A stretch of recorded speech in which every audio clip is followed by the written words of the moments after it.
राजा जनक ने सीता स्वयंवर में राजा दशरथ को निमंत्रण क्यों नहीं भेजा।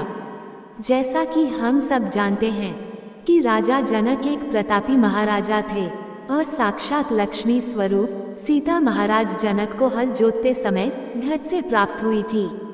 राजा जनक ने अपनी पुत्री सीता का बड़ा ही दुलार के साथ लालन पोषण किया। राजा जनक के भवन में भगवान परशुराम जी के गुरु भगवान शिव का दिव्य धनुष रखा हुआ था। ये धनुष भगवान परशुराम ने राजा जनक के पूर्वजों के समय ही रखा था।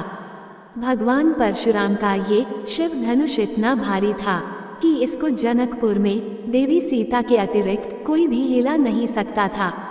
इसलिए जब सीता विवाह योग्य हुई तो राजा जनक ने सीता के योग्य महान पराक्रमी वर का चयन करने के लिए यह प्रतिज्ञा की कि जो भी शिव धनुष को उठाकर उस पर प्रत्यंचा चढ़ा देगा उसी के साथ सीता का विवाह किया जाएगा। अतः राजा जनक ने सीता स्वयंवर के लिए आर्यावर्त के सभी राजा महाराजाओं व कुमारों को स्वयंवर का निमंत्रण भेजा, लेकिन अपने ही समीप के राज्य अयोध्या के महाराज दशरथ को सीता स्वयंवर के लिए निमंत्रण नहीं दिया गया। अतः प्रश्न उठता है कि क्या कारण रहा होगा कि राजा जनक ने महाराज दशरथ को सीता स्वयंवर के लिए निमंत्रण नहीं दिया। इसका मुख्य कारण शास्त्रों में इस प्रकार प्राप्त होता है कि एक बार एक युवक जिसका विवाह हुआ ही था, वह प्रथम बार अपने ससुराल अपनी पत्नी को लेने के लिए जा रहा था। जब वह मार्ग से जा रहा था तो उसने देखा कि मार्ग में एक जगह दलदल में एक गौ माता फंसी हुई थी। गौमाता दलदल में बुरी तरह से छटपटा रही थी। युवक को देखकर गौ माता ने उससे प्रार्थना की कि हे पथिक, मुझे इस दलदल से निकालने का प्रयास करो। लेकिन वह युवक गौ माता की सहायता किए बगैर ही गौ माता की प्रार्थना को अनसुनी कर अपने ससुराल के रास्ते आगे बढ़ गया।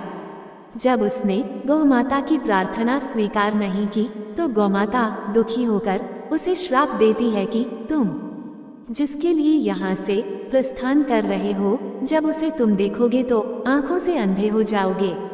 इस प्रकार जब वह युवक अपने ससुराल के मुख्य द्वार पर पहुंचा, लेकिन वह द्वार के बाहर ही मुंह ढक करके बैठ गया। ससुराल के लोगों द्वारा बार बार प्रार्थना करने पर भी उसने अपना चेहरा किसी को नहीं दिखाया और न ही वह भवन के अंदर गया। अंत में जब उसकी पत्नी उसके पास आई और कहने लगी कि हे स्वामी, क्या कारण है कि तुम भवन के अंदर नहीं आ रहे हो, न ही अपना चेहरा किसी को दिखा रहे हो, तब उसने कहा कि मैं अगर तुम्हारा चेहरा देख लूंगा तो मैं आंखों से अंधा हो जाऊंगा, इसलिए मैं तुम्हें नहीं देख सकता। इतना कहने पर उसकी पत्नी बोली कि स्वामी, आप निश्चिंत रहिए, मैं पतिव्रता स्त्री हूँ, अपने तपबल के द्वारा तुम्हें न्याय अवश्य दिलाऊंगी।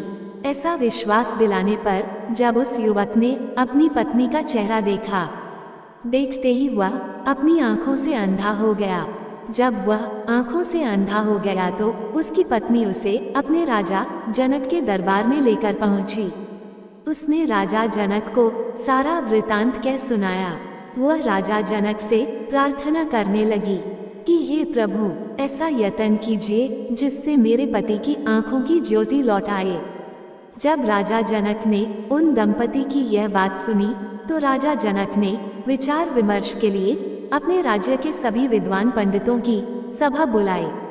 सभी ने निष्कर्ष रूप में कहा कि यदि कोई सती पतिव्रता स्त्री चलनी में जलगंगा का जल लाकर इस युवक की आंखों के ऊपर जल डाले तो इसकी नेत्र ज्योति पुनः प्राप्त हो सकती है।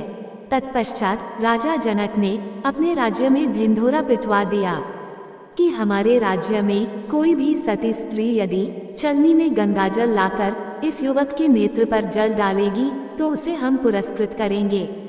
लेकिन पूरी जनकपुरी में कोई स्त्री इस कार्य को करने के लिए तैयार नहीं हुई। तब राजा जनक ने आसपास के राज्यों में सती स्त्री की खोज कार्य प्रारंभ किया, लेकिन कोई भी स्त्री इस कार्य के लिए तैयार नहीं हुई। अंत में राजा जनक ने सती स्त्री की खोज करने के लिए अयोध्या में अपना दूत भेजा। दूत ने अयोध्या पहुंचकर सारा वृतांत महाराज दशरथ को कह सुनाया। तब राजा दशरथ ने अपने राजमहल में इस कार्य करने के लिए रानियों से विचार विमर्श किया। रानियों ने कहा कि महाराज, राजमहल की स्त्री तो क्या, ये कार्य तो हमारी राज्य की हर कोई स्त्री कर सकती है। यहाँ तक कि हमारे राजमहल में झाड़ू का काम करने वाली मेहतरानी भी इस कार्य को सरलता से कर सकती है। तब राजा दशरथ ने अपने नगर की सफाई करने वाली मेहतरानी को बुलाया और उससे कहा कि तुम राजा जनक के दरबार में जाकर चलनी में गंगा का जल भरकर अपनी पतिव्रता का प्रमाण दे सकती हो। तब नगर की सफाई करने वाली मेहतरानी ने इस कार्य के लिए अपनी स्वीकृति प्रदान की।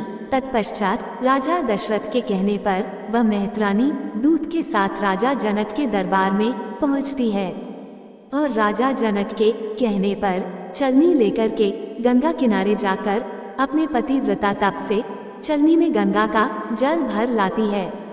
दरबार में ये दृश्य देखकर सभी दरबारियों को बड़ा आश्चर्य हुआ।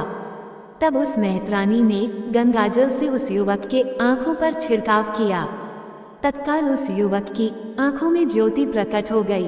राजा जनक ने मेहतरानी के सती धर्म की जय जयकार की। तत्पश्चात जब मेहतरानी राजा जनक के दरबार से विदा होने लगी, राजा जनक ने उससे अपना परिचय पूछा। उस सती ने कहा कि महाराज, मैं अयोध्या नरेश दशरथ के महल की सफाई करने वाली निम्न जाति में उत्पन्न मेहतरानी हूँ। इस प्रकार राजा जनक को बड़ा आश्चर्य हुआ और उस सती मेहतरानी की भूरी भूरी प्रशंसा करके उपहार आदि से उसका सम्मान करते हुए वहां से विदा किया। उसके जाने के बाद राजा जनक ने मन में विचार किया कि अयोध्या नगरी में एक निम्न जाति में उत्पन्न स्त्री भी पतिव्रता धर्म का पालन करके सती है। इसी क्रम में जब राजा जनक सीता स्वयंवर के लिए आर्यावर्त के सभी राजा महाराजाओं को स्वयंवर का निमंत्रण भेज रहे थे, किंतु राजा दशरथ को सीता स्वयंवर का निमंत्रण इसलिए नहीं भेजा क्योंकि उनको ये घटना याद थी। अतः राजा जनक को संदेह था कि कहीं राजा दशरथ स्वयं नहीं आकर किसी निम्न जाति के व्यक्ति को सीता स्वयंवर में नहीं भेज दे और मेरी पुत्री सीता का विवाह किसी निम्न कुल में हो जाए। कहीं ऐसा ना हो कि महाराज दशरथ उस सती मेहतर रानी के पति को ही स्वयंवर में भेज दे, क्योंकि जब वह देवी इतनी शक्ति संपन्ना थी तो उसका पति तो और अधिक शक्ति संपन्न होगा। किंतु विधि का विधान तो पहले ही लिखा जा चुका था कि जनक दुलारी सीता का विवाह महाराज दशरथ के पुत्र श्री राम के साथ संपन्न होगा।